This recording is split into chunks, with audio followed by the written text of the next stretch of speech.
The Romano mansion was a palace of shadows. Guarded gates, marble staircases, chandeliers dripping with gold, it was a fortress built by power and fear. Yet within its walls, where danger was always only a heartbeat away, one man was more vulnerable than he had ever been. Alessandro Romano, the city's most feared mafia millionaire, was not afraid of rivals or bullets that night. He was afraid of losing his son. Luca was only 5, small and fragile, with fever blazing through his tiny body. For 3 days the boy had trembled, his soft cries echoing through the luxurious halls. The best doctors had been summoned. They brought medicines, injections, words of reassurance, but nothing eased the child's shivering. His lips were pale, his forehead burning hot, his little fists clutching silk sheets that felt colder than ice. Alessandro had built an empire of blood and gold, but all his wealth was useless in the face of his son's pain. He stood at the doorway of the boy's room, helpless, his broad shoulders hunched in silent defeat. The men who worked for him feared him as a god. Enemies cursed his name as the devil. Yet here he was, a father unable to fight the war raging inside his child's body. And then, into that grand room, walked Elena. She was not a woman of wealth, nor a beauty wrapped in diamonds like the women Alessandro was used to. She was simple, dressed plainly, her hair tied in a loose knot, her hands calloused from years of hard work. She had been hired recently as a caretaker, meant to watch over Luca when the household staff was busy.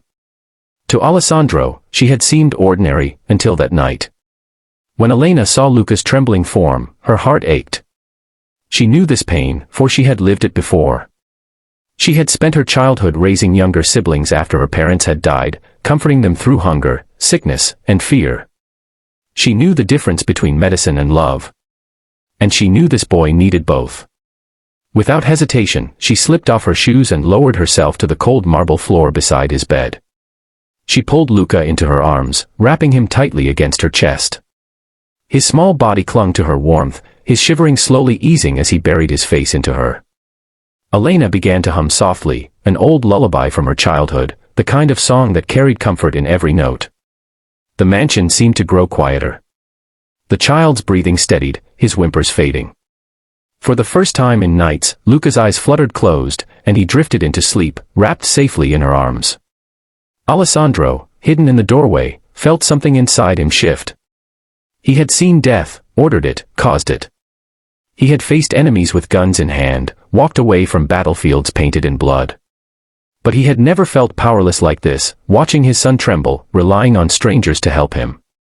And now, in this moment, the person who succeeded where everyone else had failed was not a doctor, not a nurse, not his wealth.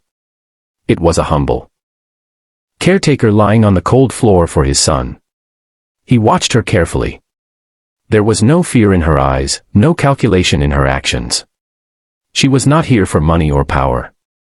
She was here for the boy. For his son. For a long while Alessandro simply stood there, unable to look away. The sight of his child resting in peace stirred something buried deep within him, a softness he had locked away years ago after his wife's death. He had promised himself never to love again, never to let weakness enter his life. But seeing Elena with Luca made him question that promise. At last, he stepped inside.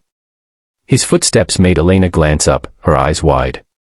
She half expected his anger, for daring to touch his son, for daring to overstep her role. She braced herself, clutching Luca protectively, though she knew she was no match for the men before her.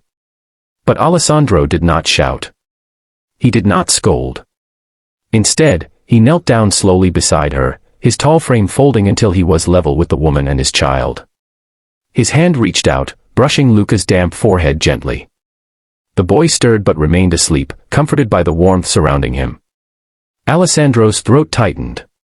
His voice, when it came, was rough, low, as though unused to softness. "You've done more for him tonight than all the doctors combined." Elena swallowed nervously.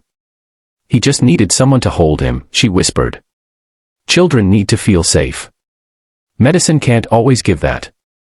The words cut through Alessandro's chest. Safe. The word hardly existed in his world. And yet, here in this small, quiet corner of his vast mansion, his son looked safer than he had in years. Safe in the arms of a woman who had nothing to gain, nothing to prove. For a moment, silence filled the room, broken only by Luca's steady breathing. Then Alessandro rose, his dark eyes lingering on Elena.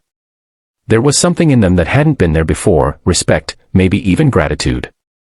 "Stay with him tonight," he said quietly, almost as though the command cost him something. "Don't leave his side." Elena nodded. She didn't need to be told twice. She adjusted herself on the floor, holding Luca close, determined to keep him warm until morning.